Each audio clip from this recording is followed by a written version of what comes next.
KBN ప్రేక్షకులందరికీ నమస్కారం. ప్రపంచవ్యాప్తంగా కొనసాగుతున్న యుద్ధ పరిస్థితుల ప్రభావం ఇప్పుడు మన తెలంగాణ రాష్ట్రంపై కూడా పడుతోంది.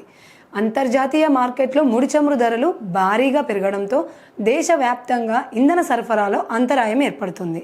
తెలంగాణలో ఇప్పటికే కొన్ని ప్రాంతాల్లో పెట్రోల్ బంకుల వద్ద క్యూలు కనిపిస్తున్నాయి. డీజిల్ కొరత కారణంగా రవాణా రంగం తీవ్రంగా ప్రభావితమవుతోంది. ట్రక్కులు, ఆటోలు, బస్సులు నిలిచిపోయే పరిస్థితి వస్తుంది. ఇక గ్యాస్ సిలిండర్ పరిస్థితి మరింత దారుణంగా మారుతోంది. సరఫరా ఆలస్యం అవడంతో గృహిణులు తీవ్ర ఇబ్బందులు పడుతున్నారు. హోటల్స్, చిన్న వ్యాపారాలు కూడా దెబ్బతింటున్నాయి. పూర్తిగా మూసివేసే పరిస్థితి కూడా వచ్చేసింది. ప్రభుత్వం ఈ పరిస్థితిని నియంత్రించేందుకు చర్యలు తీసుకుంటున్నా ప్రజల్లో ఆందోళన మాత్రం తగ్గడం లేదు. ముందుగా ఇంధనం నిల్వ చేసుకునే ఆలోచనలో బంకుల వద్ద రద్దీ పెరుగుతోంది. నిపుణుల ప్రకారం యుద్ధ పరిస్థితులు ఇంకా కొనసాగితే ఇంధన ధరలు మరింత పెరిగే అవకాశం ఉంది. దీనివల్ల సాధారణ ప్రజలపై ఆర్థిక భారం పెరగడం ఖాయమంటున్నారు. ఈ పరిస్థితుల్లో ప్రజలు అప్రమత్తంగా ఉండాలని, అవసరానికి మించి నిల్వలు చేసుకోవద్దని అధికారులు సూచిస్తున్నారు. పశ్చిమాసియాలో కొనసాగుతున్న యుద్ధ ప్రభావం ప్రపంచవ్యాప్తంగా కనిపిస్తుంది.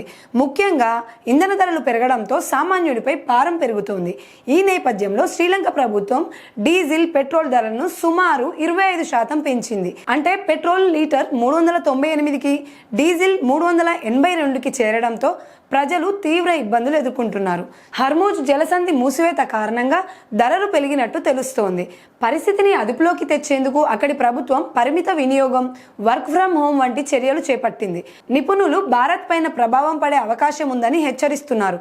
ఇప్పటికే ఆటో యూనియన్లు, క్యాబ్ యూనియన్లు నగరం అంతటా బారులు తీరుతూ వారి నిరసనను తెలియజేస్తున్నారు. పరిస్థితులు ఇలాగే కొనసాగితే మనకి కనీస అవసర ధరలు కూడా పెరిగే ఛాన్సెస్ ఉన్నాయని చెప్పి నిపుణులు తెలియజేస్తున్నారు. ఎవరికి వారు జాగ్రత్తగా ఉండండి, అవసరమైన దానికన్నా ఎక్కువగా మీ దగ్గర నిల్వలు ఉంచుకోవద్దు అని చెప్పి మరొకసారి తెలియజేస్తున్నారు.